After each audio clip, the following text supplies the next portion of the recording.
Boa tarde a todos. Havendo quórum regimental e sob a proteção de Deus, declaro aberta a presente sessão. Convido o deputado Ismael dos Santos para que proceda a leitura da ata da sessão anterior. Boa tarde, presidente. Boa tarde, senhores deputados e senhoras deputadas. Ata da 53ª sessão ordinária da 2ª sessão legislativa da 19ª legislatura da Assembleia Legislativa do Estado de Santa Catarina, realizada em 18 de agosto de 2020. Na presidência, deputado Mauro Nadal, secretarias, deputado Altair Silva.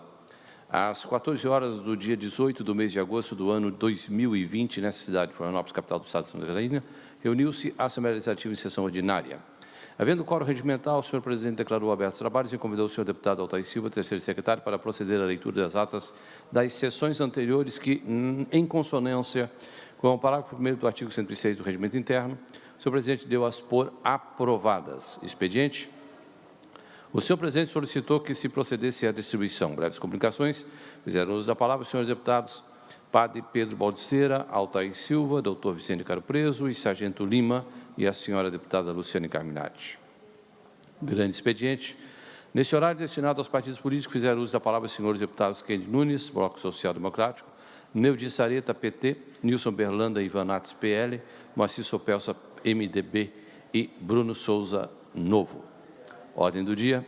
Foram aprovados os pedidos de informação números 552 a 559/2020 e as moções números 374 e 375/2020. Após pedidos de informações número 552 a 559/2020 e após discutida pelos senhores deputados Paulinha, Luciano Carminati, Ada de Luca e Marlene Fendler e pelos senhores deputados Gessé Lopes, Márcio Machado, Neudi Sareta, doutor Vicente Caro Preso, Rodrigo Minotto, Ismael dos Santos, Kennedy Nunes e Sargento Lima, foi submetida à votação e rejeitada a moção número 376/2020, obtendo a seguinte votação: 18 votos não, 2 votos sim e 1 abstenção. Dando continuidade à ordem do dia, o senhor presidente deferiu os requerimentos número 1114 a 1119/2020 e comunicou que encaminhará aos destinatários as indicações números 1578 a 1587/2020. Explicações pessoais. Fez uso da palavra a senhora deputada Paulinha. Nada mais havendo o senhor presidente, antes de encerrar a sessão, convocou outra ordinária para o dia seguinte, no horário regimental, para constar ao primeiro secretário da Lei a presente ata. Era isso, senhor presidente.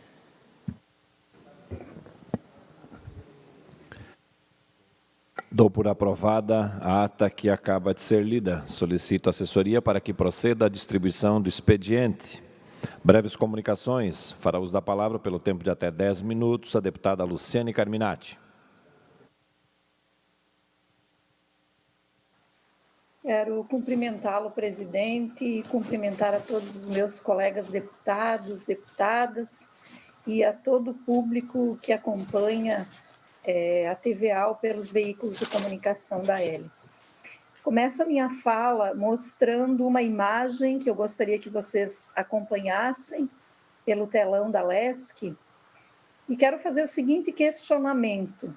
É justo que um trabalhador pague 2% de imposto pela moto que usa para ganhar um salário mínimo por mês, enquanto um empresário pague 0, ou seja, não tire R$1 do bolso para andar de jatinho? Será que é justo isso? Olha, eu entendo que isso é um escândalo, não é justo.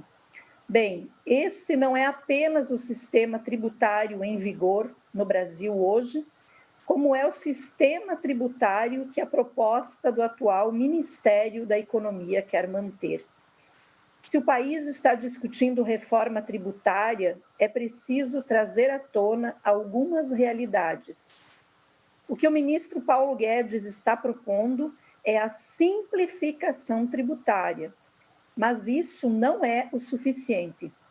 40% do financiamento do Estado nos países desenvolvidos vem da tributação sobre a renda e a propriedade. E no Brasil, este valor não chega a 24%. Por outro lado, 48% dos nossos impostos são cobrados sobre o consumo de bens e serviços, enquanto a média dos países da OCDE é 32%. Bem, o que isso quer dizer na prática? Quer dizer que o peso dos impostos no Brasil recai sobre os ombros da classe média e dos mais pobres, e ainda contribui muito para a concentração de renda. Gente, vamos se antenar, os pobres gastam 1/3 do que ganham pagando impostos. Os ricos, apenas 1/5. E a proposta do ministro Paulo Guedes não mexe nessa desigualdade. De forma resumida, o que a proposta faz é simplificar a cobrança dos impostos sobre o consumo, criando uma cobrança única com alíquota de 12% para todos os bens e serviços, menos para as entidades financeiras. Isso mesmo, para os banqueiros, esta taxa será cortada pela metade, ou seja, não chegará a 6%. Isentar banqueiros e taxar os livros. Esta é a proposta do atual governo federal. Quero dizer que somos totalmente contrários. Não bastassem os argumentos que acabei de usar, ainda somos contra, porque essa proposta não se preocupa em distribuir renda, ou seja, não mexe no imposto de renda, não mexe no imposto sobre a propriedade, nem sobre as grandes fortunas. Não dá para a gente ficar defendendo qualquer reforma tributária, dizendo que brasileiro paga muito imposto. O pobre brasileiro, o cidadão da classe média, paga muito imposto. O trabalhador e a trabalhadora brasileiros pagam muito imposto. E é nisso que a gente tem que se mexer, para deixar bem claro, a carga tributária do Brasil é menor do que a média dos países desenvolvidos. A questão é que aqui, rico paga pouco e pobre e classe média paga muito. A reforma que defendemos mexe no imposto de renda e no imposto sobre doações e heranças. Regulamenta o imposto sobre grandes fortunas, cria a contribuição social sobre as altas rendas da pessoa física, eleva a alíquota da contribuição social sobre o lucro líquido, menos para empresas do Simples, e ainda reduz a tributação das micro e pequenas empresas. Defendemos ainda, através da PEC, proposta de emenda à Constituição 178, a criação de um imposto sobre herança no estilo do imposto americano, para incentivar que as pessoas em vida peguem suas heranças e as transformem em algo positivo para a sociedade, pondo fim ao atual sistema de reprodução das desigualdades que garante como milionárias as próximas 5 gerações de uma mesma família. E para finalizar, presidente, a nossa proposta reforça o Pacto Federativo, determinando que as receitas adicionais com esses impostos sobre os mais ricos sejam repartidas com estados e municípios. É esta a reforma tributária que defendemos, uma reforma efetiva, justa e solidária. E pedimos que a sociedade entre conosco nesta mesma defesa. Taxar ricos, sim. Taxar livros, não. Obrigada, presidente. Ainda em breves comunicações, pelo tempo de até 10 minutos, fará uso da palavra o deputado doutor Vicente Caro Preso. Senhor presidente, senhoras e senhores deputados, muito boa tarde, as pessoas que nos ouvem. Eu vou tocar hoje num assunto que não é diretamente ligado à minha especialidade, mas ele, de tabela, foi citado. Eu estou me referindo à questão do frango barrado na China. Eu entrei em contato, depois de ver algumas publicações na imprensa estadual e também nacional, de que um lote de frango brasileiro, no caso da Aurora, tinha sido barrado por algumas autoridades sanitárias de Hong Kong, das Filipinas e da China, principalmente. Eles fizeram exames na carne do frango, nas embalagens, e viram traços de coronavírus, ou seja, lançaram um alerta. Nisso aí entraram algumas entidades representativas, é lógico, o nosso Estado também, na defesa do nosso produto, do nosso produtor, e também as autoridades mundiais do comércio e principalmente da Organização Mundial de Saúde, onde não há nenhum trabalho científico que prove que mesmo que a carne possa eventualmente estar contaminada, o produto, que isso se transmita para o ser humano. Então, abriu um sinal de alerta. As autoridades nacionais diplomáticas estão em contato direto com autoridades da China, e China, como país, não fez absolutamente nenhuma manifestação oficial a respeito dessa situação. Eu achei importante trazer esse assunto ao nosso parlamento, já que é uma situação que nos diz respeito pela produção e pelo que representa para o agronegócio aqui em Santa Catarina e também para o Brasil.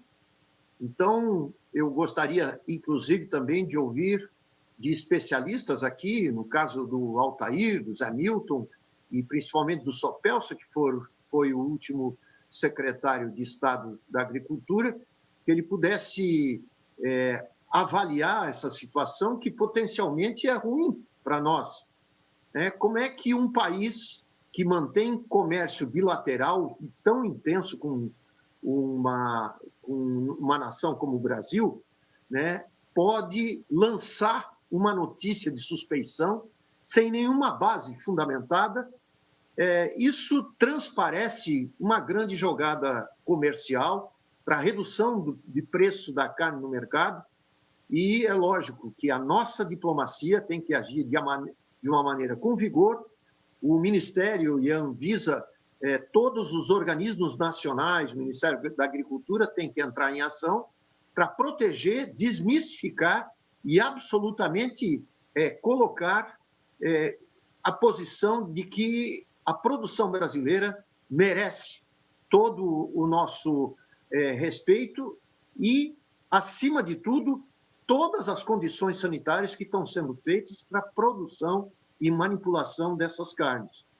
Falo como um interessado, como eu disse, que pegou na minha área, que é a área da saúde, pois tudo que pode eventualmente afetar ou levar alguma suspeição sobre isso, mas num assunto explosivo como esse, achei por bem levantar esse assunto e pedir, tanto para a presidente do SIDASC quanto para o próprio secretário, que eles reforçassem todas as suas possibilidades e que nós nos disporíamos aqui enquanto entidade, enquanto instituição, para dar todo o apoio possível, já que é um assunto que representa aí muito a arrecadação do Estado, e ao bem-estar e à economia do pequeno agricultor, do agricultor familiar e de boa parte da produção ICMS levantada em nosso Estado.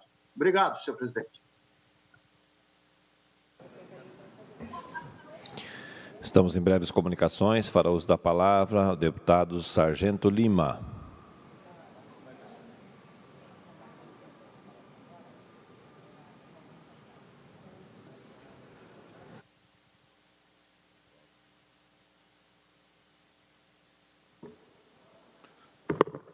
Senhor presidente, senhores deputados,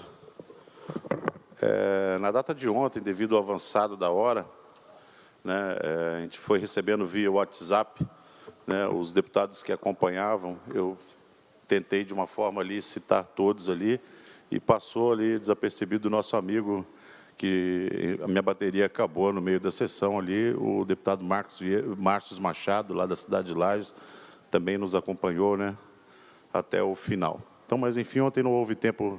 Então, fica as minhas desculpas, tá, Márcio? né? Chegou ali atrasado, ali, né? A gente tem que estar atento a todos os detalhes, né?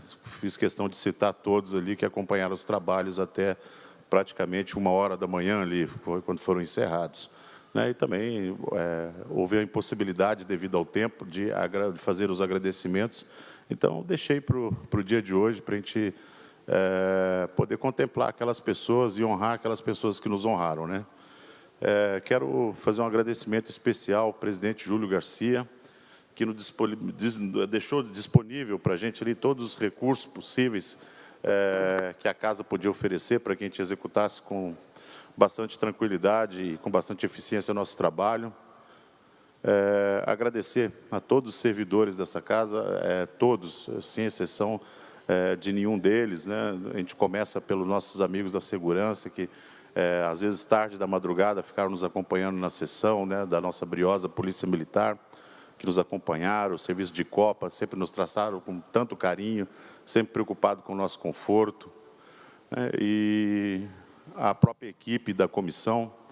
Então, eu vou pedir um favor especial ao Léo ali, que transmita os meus mais sinceros agradecimentos a todos, de forma individual. Talvez seja essa a última missão dele, né, da CPI, né? Então, pedir para o Léo que abrace a todos ali com bastante carinho, né? E, possivelmente, aí, no decorrer do tempo, eu vou pessoalmente também agradecer a todos, né? O procurador Rosa, que nos deu uma boa orientação, o delegado Forte Campo. Então, agradecer a nossa Polícia Civil, que disponibilizou o Dr. Márcio para nos auxiliar nos trabalhos. Quero agradecer enormemente mesmo todos os deputados, membros natos da Comissão Parlamentar de Inquérito, que tiveram bastante paciência comigo. Como eu disse ontem, apesar da minha falta de experiência, cresci muito com os conselhos de cada um deles ali. E isso me trouxe uma segurança muito grande durante todo o trabalho. Ontem, sentado naquela cadeira, por isso que eu fiz o meu primeiro agradecimento ao presidente Júlio, você está ali aos pés da cruz ali, a gente vê que não é uma cadeira fácil de se, né, de sentar, mesmo estando ali por poucos minutos, né, a gente sente que conduzir uma casa que executa trabalhos tão importantes para um Estado inteiro, e as decisões que nós tomamos aqui pode mudar o rumo de muitas pessoas. Então, eu me senti muito envaidecido. Quero pedir, né, sempre a Deus que me dê a possibilidade de ter forças, ânimo e bom vigor para poder retribuir todo o carinho que eu recebi de todas as pessoas aqui da Assembleia. Agradecer também a nossa imprensa, né, a nossa TVA, a nossa Rádio Digital Alesc, as nossas mídias sociais, que eu acredito que tiveram uma boa repercussão com essa CPI, e que isso aí sirva como ferramenta para levar a verdade em tempo real a todos os catarinenses, e ela vem se servindo desse propósito e vem cumprindo esse propósito. Agradecer também, né, a todos os órgãos de imprensa, que foram bastante justos, né, não pesaram a mão em julgamentos, respeitaram as nossas limitações em relação ao sigilo de várias informações que nós recebemos, né? A gente teve de saber trabalhar com elas também, e uma imprensa muito participativa. E até porque foi a partir da imprensa catarinense que nós tivemos o conhecimento do fato que foi o gerador ali da CPI dos respiradores, né? Agradecer a assessoria de cada um dos deputados que participaram. Sem eles, isso aí não funcionaria de forma alguma. Agradecer muito mesmo a minha assessoria, que tem se transformado em parte da minha família. Hoje eu entro ali dentro, eu me sinto acolhido dentro do meu gabinete, como se estivesse dentro da minha própria casa, né? A minha esposa mesmo que fala que eu pego ali os meninos ali, todo mundo da equipe ali, coloco embaixo da asa como uma galinha faz com seus pintinhos, né? E isso a gente tem que fazer sempre. Equipe é isso. Minha vida inteira trabalhei em equipe. Não sei trabalhar sozinho, então eu tenho uma dívida de gratidão muito grande com todas as pessoas que fazem parte da assessoria do meu gabinete. Agradecer também a minha esposa, né, o amor da minha vida, que é praticamente dona desse mandato, né? Sempre foi aquela chama que me impulsionou a realizar os meus sonhos e a partir para as guerras que eu realmente acredito. E aquele que não tem essa retaguarda dentro do lar, não se pode se considerar um homem feliz. Então, eu quero expor a todos esses agradecimentos, né, e não deixar, né, de lembrar dos 40 que eu citei ontem. né? Santa Catarina, a gente está conseguindo mostrar para todos os aventureiros, os aproveitadores, os homens de maldade no coração, que cada vez que eles se levantarem em um momento de dor aqui e aproveitarem de um momento de fragilidade desse Estado, aqui 40 se levantarão e atrás de nós toda essa equipe que faz essa casa funcionar também vão se levantar junto aqui e o mal não prosperará em Santa Catarina. Seria isso, senhor presidente. Muito obrigado. Ainda em breves comunicações, fará uso da palavra, pelo tempo de até 10 minutos, o deputado Kennedy Nunes.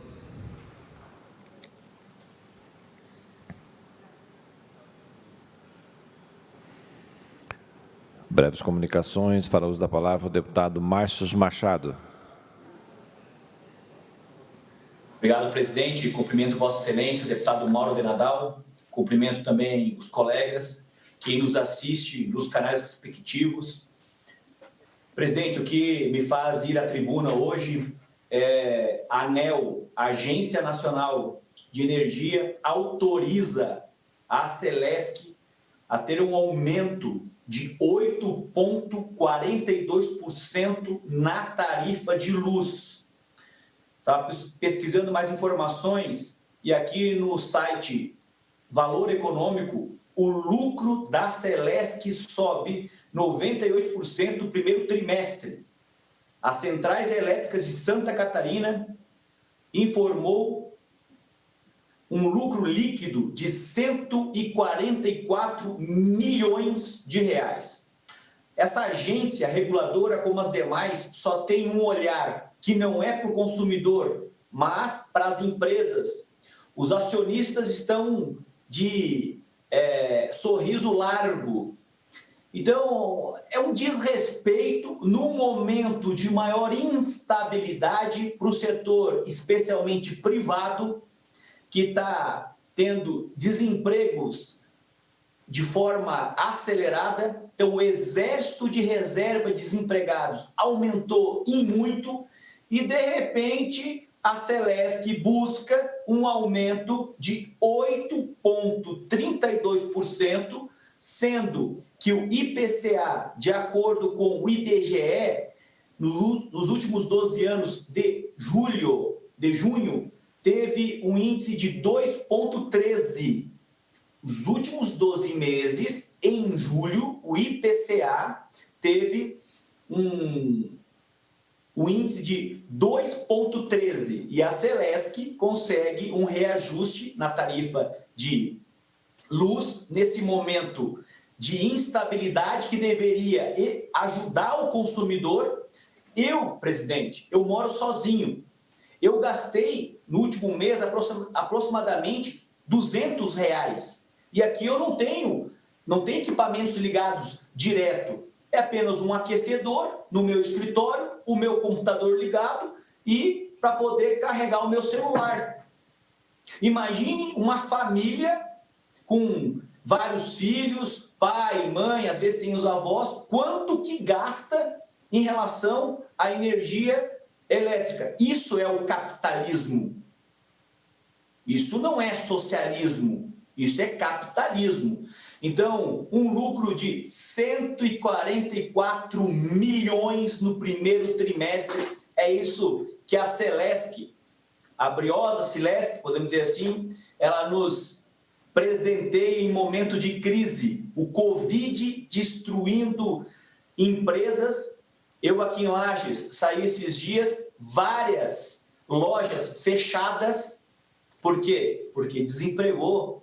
Faliu os empresários, os comerciantes, e agora tem esse reajuste. Assim, presidente, eu solicitei para a minha assessoria, nós vamos protocolar na casa uma moção de repúdio à ANEEL, à Celesc, e uma moção solicitando apoio à bancada de Santa Catarina para que seja revisto esse reajuste. É um golpe no povo catarinense e um tapa na cara do pagador de imposto. Muito obrigado. Ainda em breves comunicações, fará uso da palavra o deputado Maurício Skudilarki.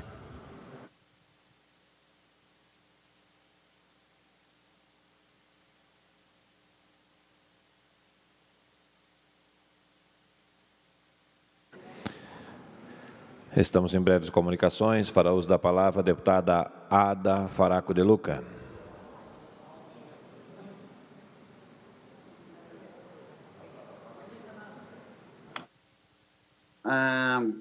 Boa tarde a todos que nos acompanham pela TVA, pela Rádio Alesc, aos companheiros e em especial ao nosso presidente Mauro de Nadal. Senhor presidente, senhoras e senhores deputados, pretendo ser bastante objetivo, mesmo que nós estejamos enfrentando uma semana extremamente importante. Começamos na segunda-feira com 3 audiências públicas regionais na comissão que controla os gastos do dinheiro público direcionados ao tratamento de pacientes com o coronavírus. Colegiado esse que eu faço parte.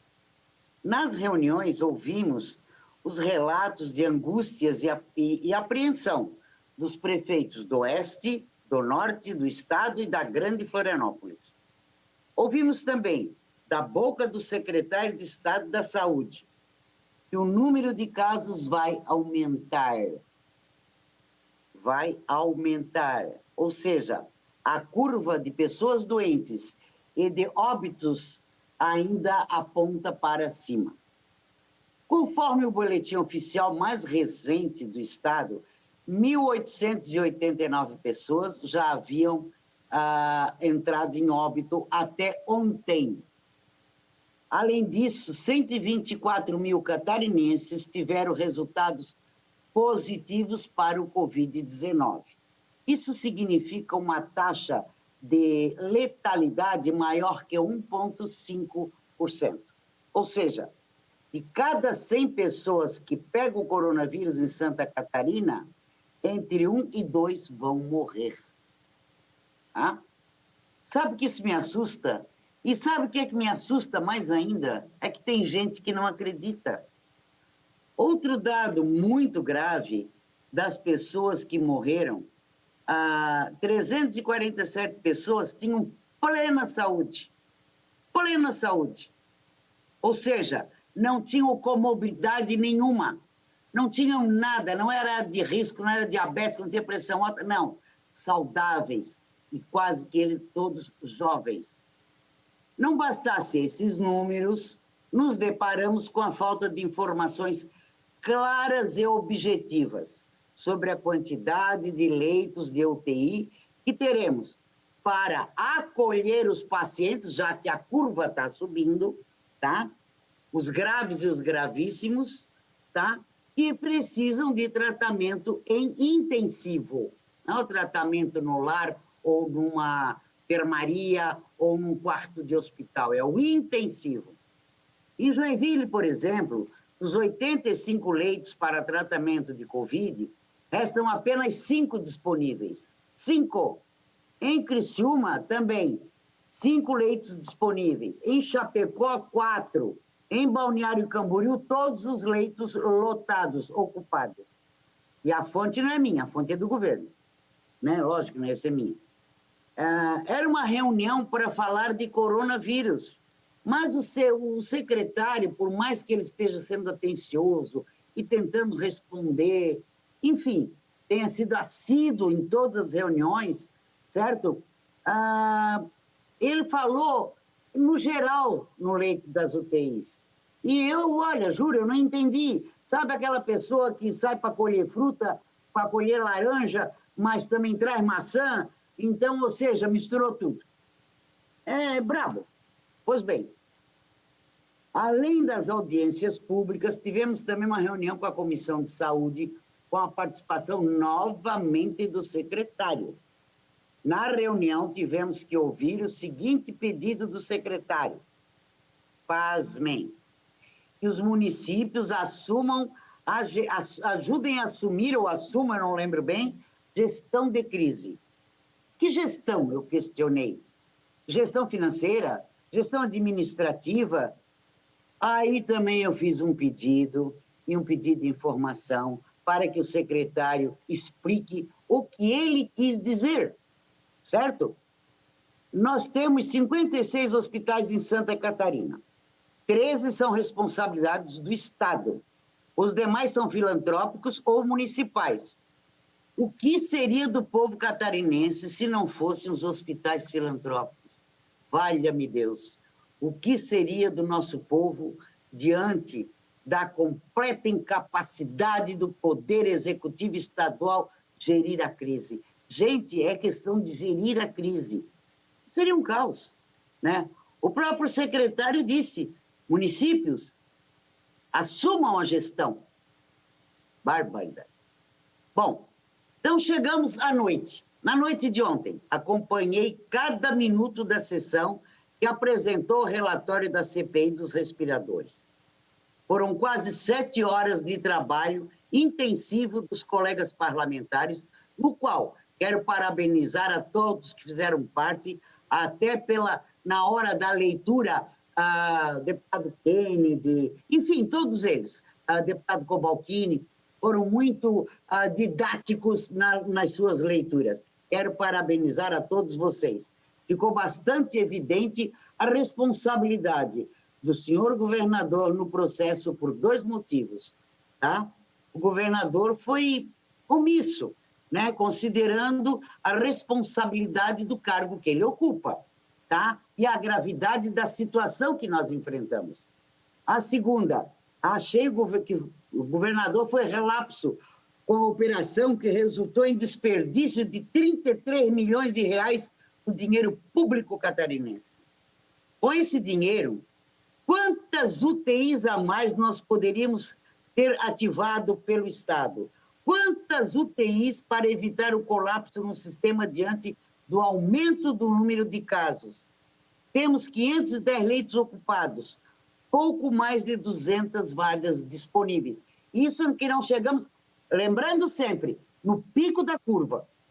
Com esse dinheiro, quantos testes, insumos, poderiam os testes ser feitos na nossa população?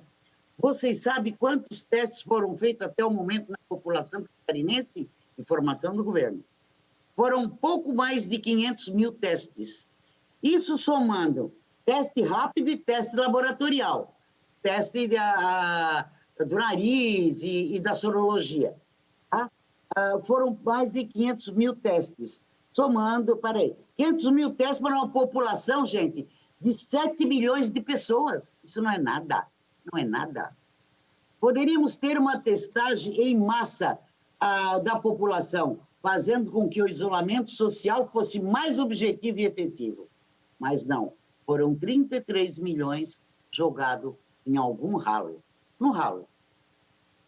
Diante de todos esses fatos, já me encaminhando para o encerramento da minha fala, considerando que hoje ainda é quarta-feira e teremos mais 2 audiências públicas amanhã, na região Sul e Serra. Tenho apenas uma palavra para dizer aos meus colegas deputados e deputadas catarinenses. Muito obrigada. Nós estamos, sim, fazendo um belo trabalho junto com a Assembleia Legislativa. Penso que a avaliação do nosso trabalho nos cabe a nós, cabe ao cidadão, cabe ao catarinense dizer e valorizar o trabalho da Assembleia, se é bom ou se é ruim. Porém, me sinto muito confortável em dizer a cada um, muito obrigada. Me sinto no lugar daquela mãe que recebe o boletim cheio de notas boas e responde para a filha, tu não fez mais que a obrigação. E é verdade, nós não fizemos mais também do que a nossa obrigação. Certo? Obrigado a todos os colegas e ao corpo de servidores dessa casa, que estão entregando um forte trabalho de fiscalização, um trabalho elucidativo, é um trabalho propositivo no campo das soluções. Não é nada mais do que a nossa obrigação, claro, entregar um trabalho de excelência ao nosso povo catarinense. É a nossa obrigação honrar a confiança que o cidadão que nos alçou para nos colocar na Assembleia Legislativa. Do Poder Executivo, nós não estamos cobrando também nada mais do que a obrigação. A obrigação de esclarecer quantos leitos tem disponível e qual é o planejamento para o avanço da doença, porque ainda não chegamos na curva, volto a repetir. A obrigação de apresentar de maneira transparente e quantitativa de gastos aplicados no combate da doença. Há a obrigação de investir o recurso público de maneira correta e responsável. Há a obrigação de minimizar erros e coibir fraudes no enfrentamento da doença, por mais difícil que seja a atuação diante da pandemia. A obrigação, sim, de falar a verdade e de nos dar a transparência a todos nós, cidadão catarinense. Nós aqui na Assembleia estamos... Mais 30 segundos, deputada. Pois não, presidente, faça a sua obrigação. Se o Executivo fizesse a sua parte, nós não precisaríamos estar aqui cobrando a cada minuto, a cada instante. Tá bom? Diante de tudo isso, das 7 horas de sessão da noite de ontem, peço a licença aos colegas da bancada para cumprimentar Valdir Cobalcini, para repetir a frase que ele disse ontem, Cobalcini. Tenho a minha consciência tranquila. A consciência...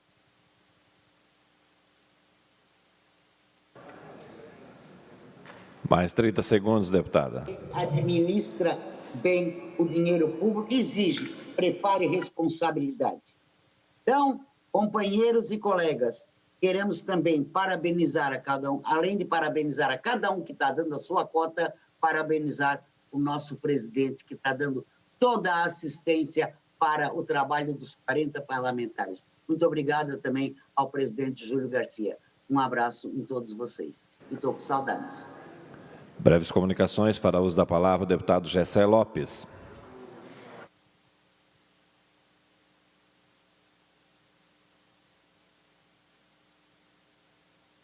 Ainda em breves comunicações, fará uso da palavra o deputado Coronel Mocelin.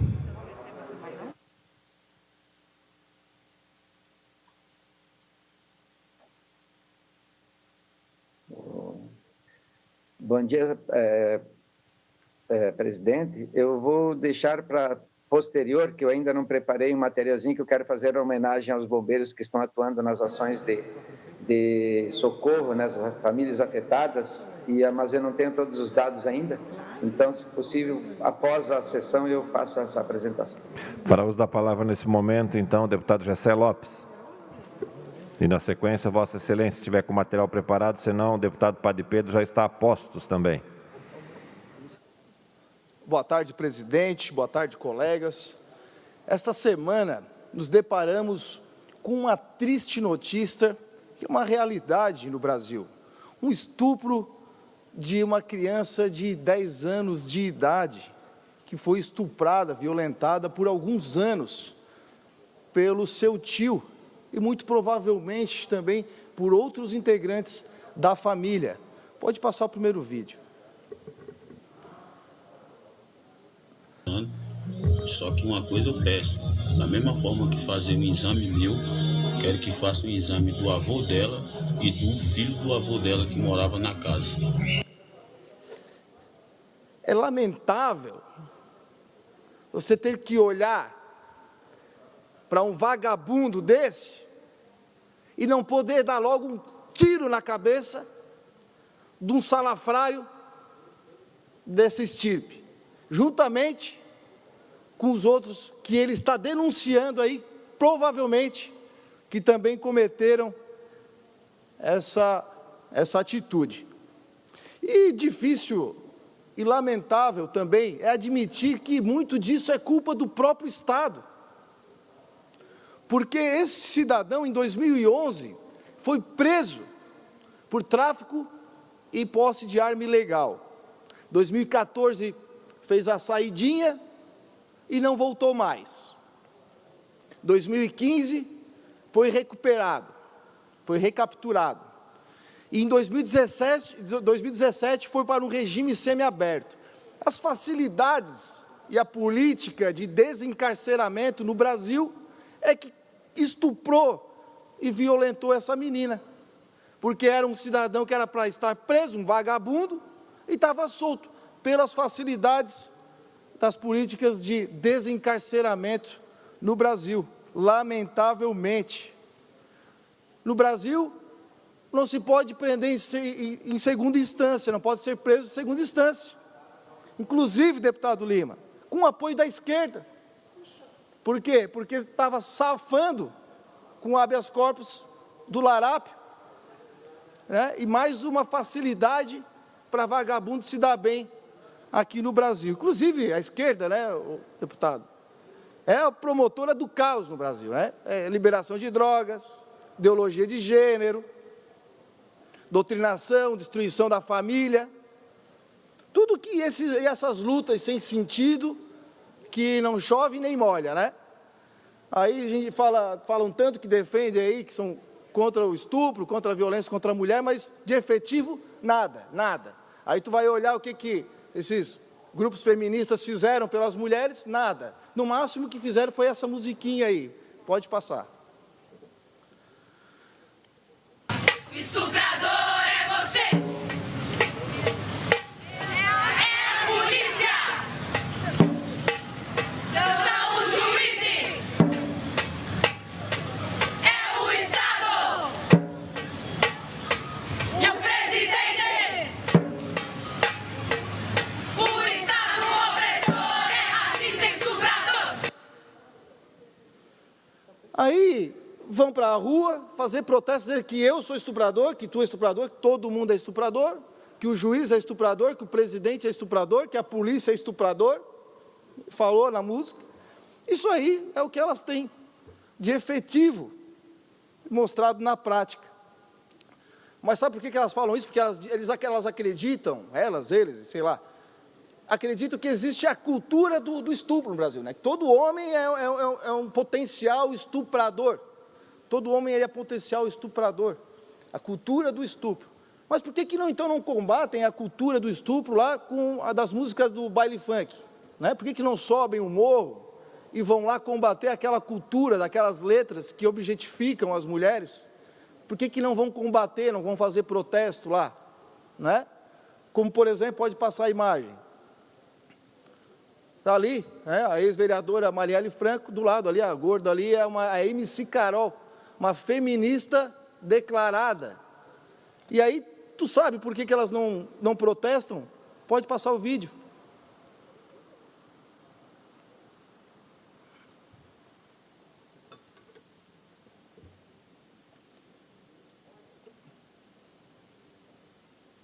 Todos os dias morrem 12 mulheres vítimas do machismo.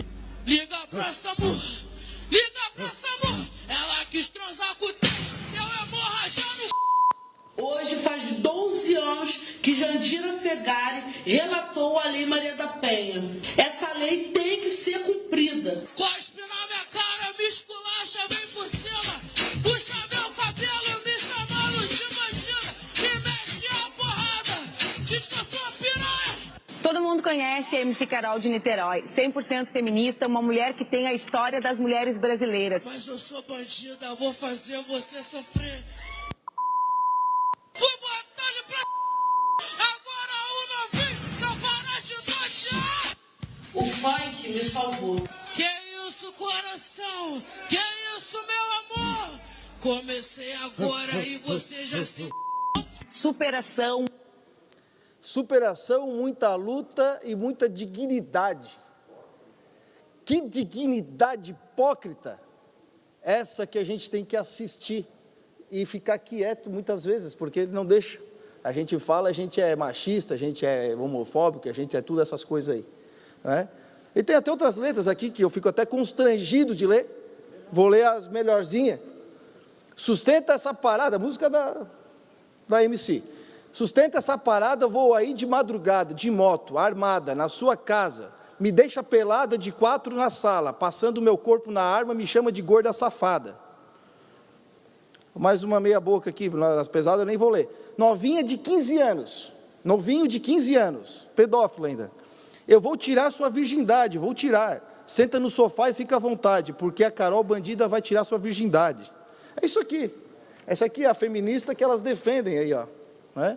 Nós temos que parar de ficar tapando o sol com a peneira, de ficar fazendo demagogia e ficar defendendo pautas que não resolvem nada. Ah, eu sou contra o assédio, vou botar um adesivo, não é não no braço, aí vai resolver o problema. Até parece que o bandido está preocupado com o que está escrito no teu braço. está preocupado com a lei.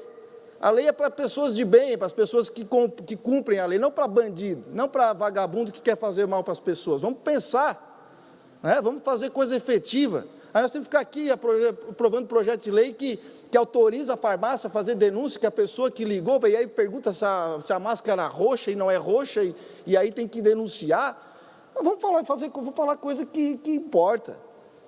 Está certo que por aqui a gente não consegue mexer nesse tipo de lei, mas então vamos encaminhar para o governo federal, vamos falar de coisas efetivas, como é a minha moção, que eu vou aprovar aqui hoje, deputado Lima, que eu quero aprovação, em apoio ao PL 4233/2020, que visa a castração química de estupradores e pedófilos. Vai resolver o problema? Talvez não, mas esse dali não estupra mais. Vai perder a libido, não vai estuprar. Pelo menos a gente resolve o problema daquele ali e começa a colocar medo em bandido. Começa a colocar medo, porque hoje o crime compensa, lamentavelmente. Obrigado, presidente. Ainda em breves comunicações, fará uso da palavra deputado Padre Pedro Baldiceira.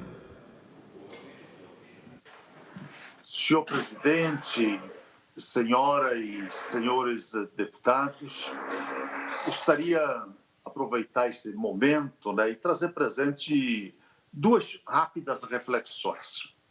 Inicialmente, quero aqui, seguindo o exemplo de outras áreas indígenas espalhadas pelo país afora,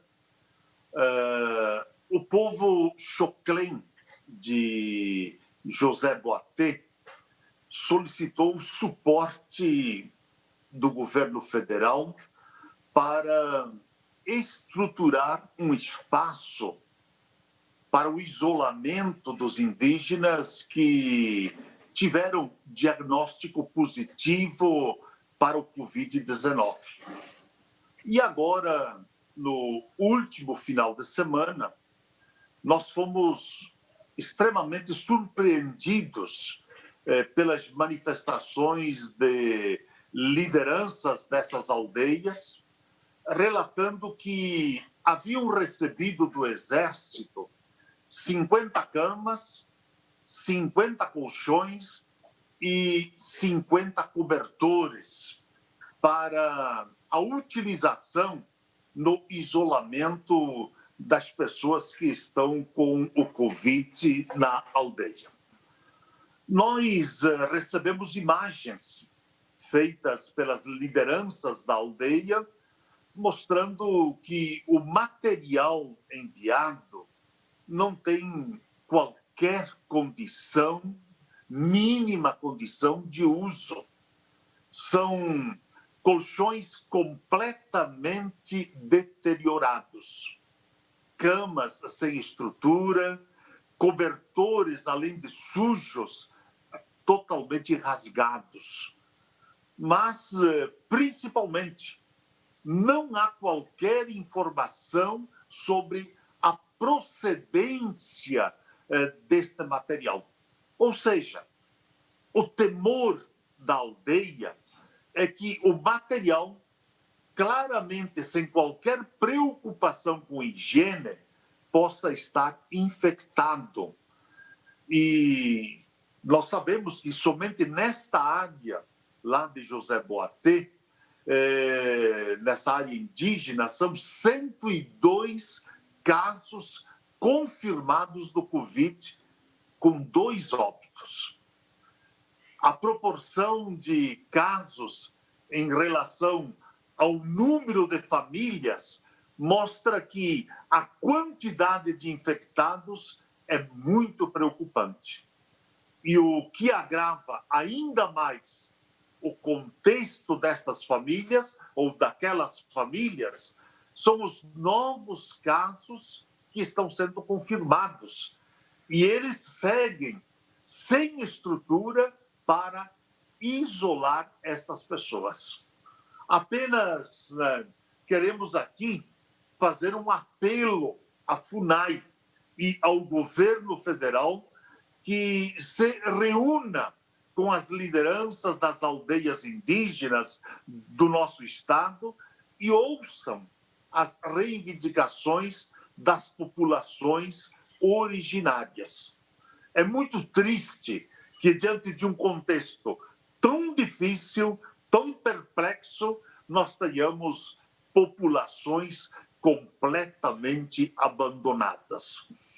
E quero, além disto, trazer presente aqui a paralisação de trabalhadores e trabalhadoras dos Correios, pois eles iniciaram nesta semana uma paralisação, buscando, dessa forma, o cumprimento de promessas feitas pelo governo federal e, principalmente, lutando pela própria vida e pela vida de suas famílias. Uma das reclamações da categoria é a discussão da política salarial dos Correios. Claro que os trabalhadores e trabalhadoras não gostariam, de hipótese nenhuma, de entrar em paralisação neste momento. E eles mesmos deixaram isso muito claro. Defendem que isso devia ser discutido a partir do próximo ano.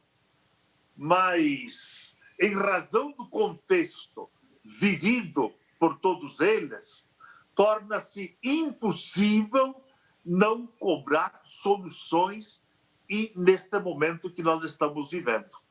Nesse sentido, as entidades que representam os trabalhadores e trabalhadoras dos Correios em todo o país denunciam más condições de trabalho durante a pandemia do Covid-19. Nós temos casos de pessoas completamente expostas ao contágio, sem estrutura nem medidas de prevenção que permitissem que se protejam para poder exercer a sua função, o seu trabalho. E, para além disso, esses trabalhadores e trabalhadoras enfrentam o corte de direitos previstos no acordo coletivo da categoria, algo inadmissível. Questões como vale alimentação, auxílio creche, licença maternidade e o limite de peso carregado pelos carteiros estão sendo revistos pela empresa em acordo coletivo, né, que sendo garantido, né, no acordo coletivo que eles mesmos têm construído e feito. É uma questão que é muito importante aqui ressaltar, é que estes cortes e ataques aos trabalhadores buscam, na realidade, criar, isso sim, condições à privatização dos Correios, que é o que hoje menos nós gostaríamos que acontecesse, até tendo em vista que aonde o nosso carteira passam, nenhum outro trabalhador público passa por esses trajetos e por esses locais, né? A direção dos Correios está retirando do acordo coletivo 70 cláusulas de um total de 79. Isso também nos preocupa enormemente e preocupam os trabalhadores e trabalhadoras dos nossos Correios. E as 9 cláusulas que ficam não garantem absolutamente nada aos trabalhadores e trabalhadoras. Então fica registrado aqui o nosso protesto e a nossa indignação com esse descaso. Um descaso que, além de atingir a vida de milhares de trabalhadores e trabalhadoras, também tem reflexos nas vidas das famílias dessas pessoas. Então, seria um pouquinho isto, senhor presidente, né? A minha rápida intervenção faria isto no horário do Partido dos Trabalhadores. Mas, como tive a oportunidade de fazer essa manifestação, eu deixo aqui registrado este momento, esses dois registros, né? A questão da greve dos trabalhadores e trabalhadoras dos Correios e do momento que os povos indígenas estão vivendo, principalmente em José Boatê e outras aldeias do nosso estado também, que pedem aqui o socorro das nossas autoridades e especialmente do governo federal. Obrigado, senhor presidente. Fim das breves comunicações, passamos ao horário destinado aos partidos políticos. O primeiro horário de hoje pertence ao MDB, pelo tempo de 13 minutos e 30 segundos. Fará uso da palavra o deputado Valdir Cobalcini. Senhor presidente, eu deixo que o deputado Gerri inicie, depois a gente continua, e ainda lá em Concórdia, remotamente, o deputado Sopelsa também pediu um espaço, nós vamos dividir então em 3, ok? Obrigado, deputado Valdir Cobalcini, obrigado pelo espaço. Senhor presidente, eu só queria fazer um registro na data de hoje, deputado Nazareno, completa 2 anos do falecimento do nosso, então, naquele momento, presidente da Assembleia Legislativa, deputado Aldo Schneider, no qual eu guardo um carinho muito grande e gosto, deputado Cobalcini, de relembrar esses momentos, porque foram momentos únicos. Um grande líder, mas, acima de tudo, um meu amigo, o meu segundo pai, alguém que me proporcionou muito na vida. Então, queria só deixar esse registro de saudade, mas também, acima de tudo, de gratidão por um grande homem público que foi. Obrigado pela oportunidade. Pela ordem, senhor presidente. Pode? Não há necessidade, deputada Ada, o tempo é do MDB, Vossa Excelência pode usar desde que o líder lhe permita. Pode falar, deputada Ada, depois eu continuo. Obrigada, deputado Cobalcini. É só para mim confraternizar também com o Gerri, né, sobre o nosso ex-presidente, o deputado Aldo, no qual realmente foi tirado do nosso convívio muito cedo. Mas, segundo a religião, segundo os católicos, né, era a sua vez, era o seu tempo e Deus sabe o que faz. Mas marcou muito aqui para nós como presidente da casa. Só isso. Obrigado à deputada Ada. Eu gostaria também, até preparei um pronunciamento escrito para registrar um momento importante de ontem, presidente Sargento Lima, mas farei amanhã pronunciamento escrito do resultado de ontem à noite da CPI. Mas gostaria igualmente de, lembrando os 2 anos da partida do nosso querido amigo, irmão, o Aldo Schneider, que partiu quando presidente dessa casa, no auge da sua carreira, mas que teria ainda muito a trilhar. Eu conheci o Aldo como prefeito de Vítor Meireles, 2 vezes prefeito de Vítor Meireles, 3 vezes. Uma liderança local, uma liderança regional muito forte, extremamente trabalhador, dedicado ao extremo, é tanto que chegou aqui e chegou chegando. Chegou e se apresentou. E logo ocupou espaços importantes. Isso também é uma característica que ele tinha. Foi um excepcional prefeito, foi um excepcional secretário regional de Ibirama.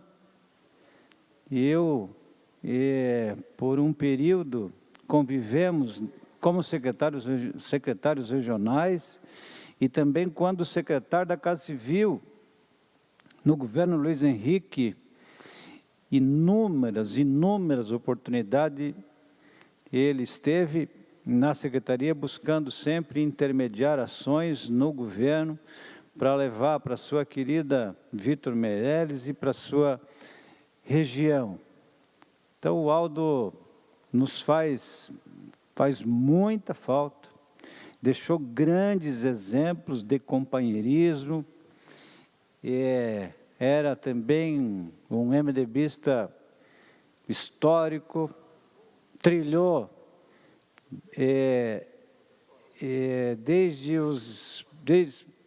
foi vereador também, vereador, prefeito, secretário, deputado, 2 vezes deputado. É uma pena que ele não se encontra aqui junto conosco, mas ele deixa por certo um grande legado, e um desses grandes legados, ouso a dizer, o Gerry. O Gerry está aqui no seu primeiro mandato e, sem dúvida, que não tivesse sido, Gerry, por mais capacidade, por maior liderança que você possa ter, e o teu segundo mandato vai ser a confirmação desse teu primeiro mandato. Mas o Gerry do Aldo pesou para que você estivesse aqui, e essa tua gratidão é uma coisa que a gente gosta muito de ver, quando as pessoas são gratas. E não é fácil reconhecer assim como você reconhece. Outros talvez diriam, não, eu estou aqui porque eu fui candidato, porque eu trabalhei, porque eu conquistei votos, e por essa condição eu cheguei aqui. Mas você tem tido uma postura exemplar.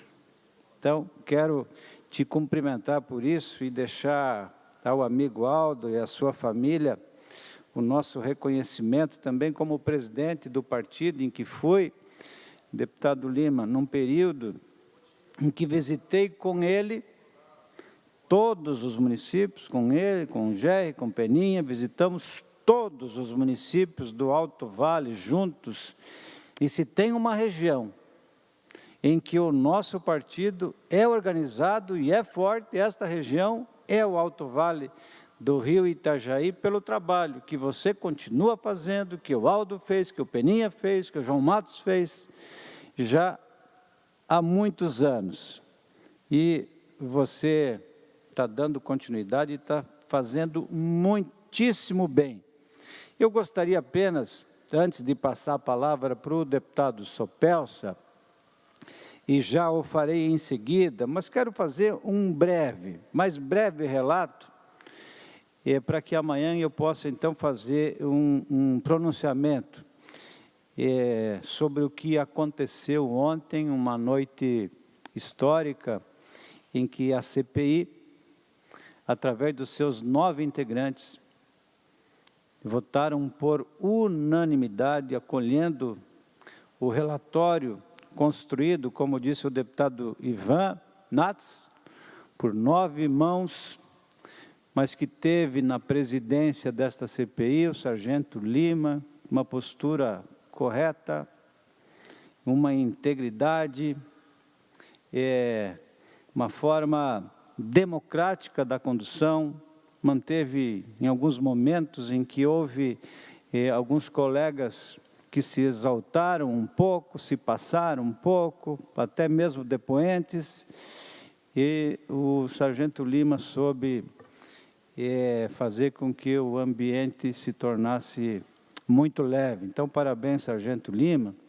Apenas para dizer em relação às conclusões, presidente Mauro, da CPI,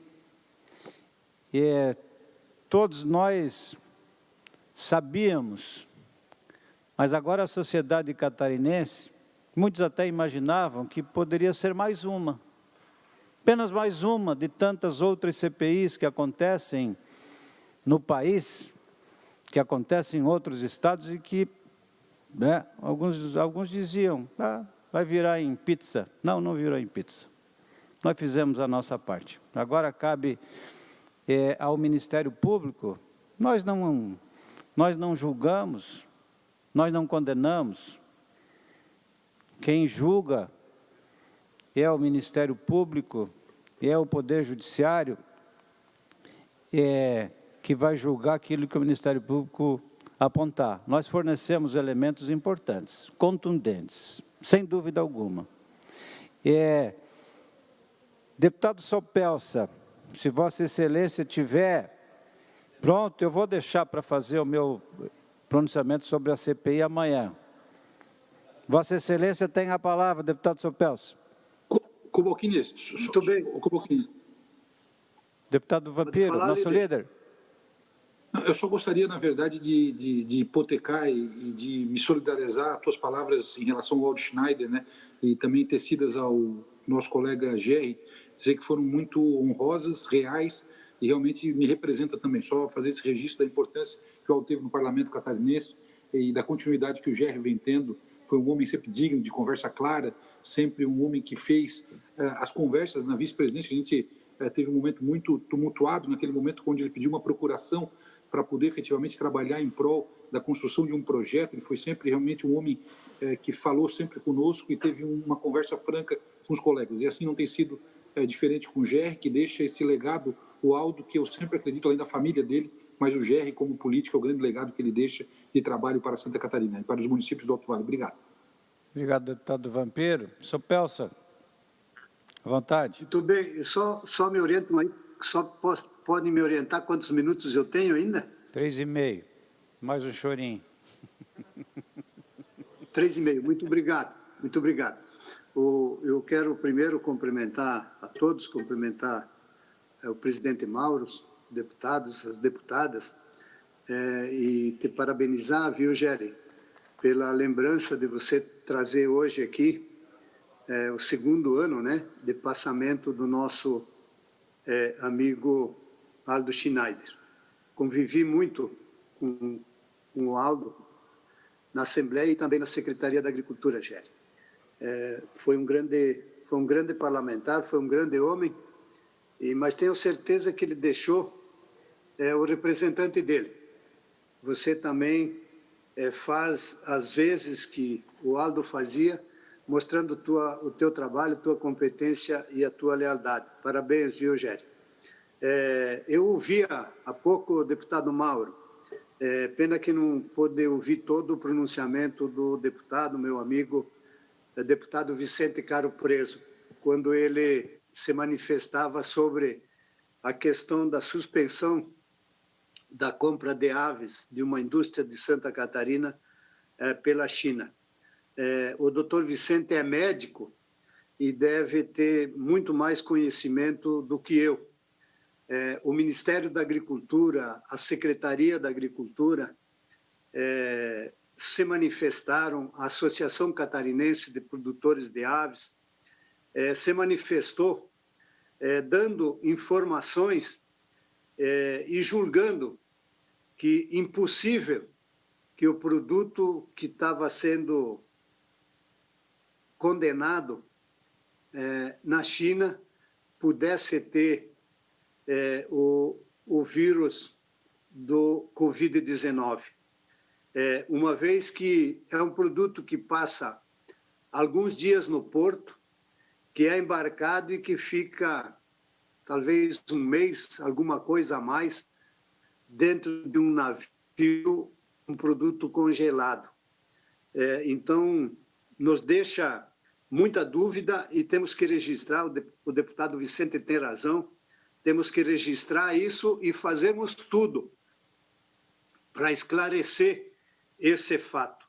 O governo do Estado de Santa Catarina, através da Secretaria da Agricultura, já se pronunciou, a ministra da Agricultura também se pronunciou, mas acho que se tiver a necessidade de fazer uma missão do Ministério da Agricultura e do governo do Estado de Santa Catarina para ir à China esclarecer esse fato, ele é de suma e muita importância para o Brasil, esclarecer a verdade e também, especialmente, para Santa Catarina, que tem nessa atividade uma das balanças mais favoráveis na exportação do nosso Estado, que tem para a economia do Estado de Santa Catarina uma importância muito grande. E um homem a zelar pela qualidade do produto que nós temos pelos...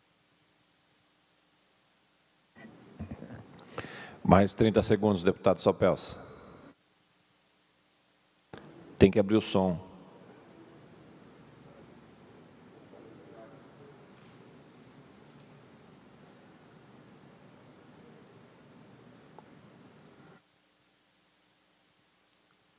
Obrigado, presidente.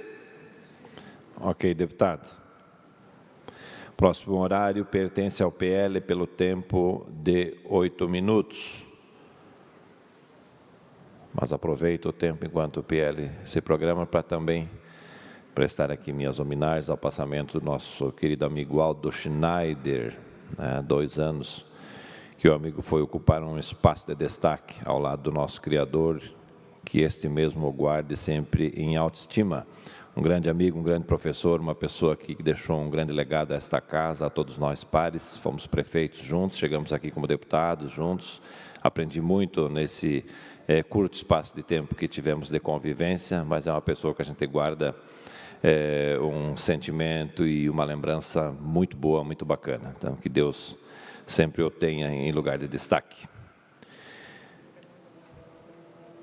Ninguém inscrito para ocupar o horário do PL, nós passamos ao horário do Partido dos Trabalhadores pelo tempo de 6 minutos. Eu já fiz uso da palavra, deputado Mauro. Ok, deputado Padre Pedro. Então, o próximo horário é destinado ao Bloco Social Democrático, PSD, PDT, PSDB e PSC, pelo tempo de 15 minutos.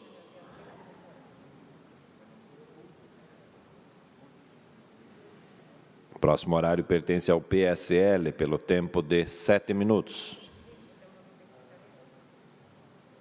Presidente, eu vou aproveitar, então, esse horário do PSL, se não tiver ninguém inscrito. Está com a palavra, Vossa Excelência. Então, eu quero destacar, nesse dia, primeiro, boa tarde a todos, né? Nesse dia, as ações de ajuda humanitária dos bombeiros militares e comunitários nos municípios afetados pelo tornado que assolou os municípios da região do oeste, de Santa Catarina, meio oeste, ali naquela região. E objetivando aí reconstruir o mais rápido possível as edificações danificadas, né? Devido aí ao grande número de atingidos e pelo grau de destruição, os bombeiros de todo o estado, eles estão atuando nas ações de socorro, de substituição de vias, entrega de lonas, telhas e muitos outros itens para as famílias afetadas. Somente nessa missão, para os senhores terem uma ideia, estão sendo empregados por dia uma média de 40 bombeiros militares e comunitários das regiões de Curitibanos, Lages, Chapecó, Canoinhas, Joaçaba, São Miguel do Oeste, Xanxerê e Rio do Sul. E além, claro, de funcionários públicos do município, atingidos, e outras pessoas voluntárias que estão dispostas a doarem seu tempo aí em benefício dos outros. As equipes, elas estão atuando em auxílio aos municípios de Água Doce, Catanduvas, Ibicaré e Vargem Bonita. E eu peguei aqui com a Defesa Civil, que essas doações são da Defesa Civil repassada ali, e os bombeiros é que estão fazendo essa distribuição, já foram distribuídos mais de 40 mil telhas, em torno de 250 cestas básicas, mais de 1.000 colchões e vários outros itens. Então, eu quero destacar esse belíssimo trabalho e parabenizar, né, o Corpo Bombeiro Militar de Santa Catarina, através dos seus bombeiros militares e bombeiros comunitários, buscando que eles estão, então, amenizar o sofrimento dessas famílias tão afetadas pelas ações do tornados que atingiram a região. Era isso, meu presidente. Próximo horário pertence ao Bloco Parlamentar PP, PSB e Republicanos, pelo tempo de 10 minutos e 30 segundos. Não havendo orador inscrito, esta presidência suspende a presente sessão até às 16 horas para que possamos retomar com a ordem do dia. Está suspensa a presente sessão.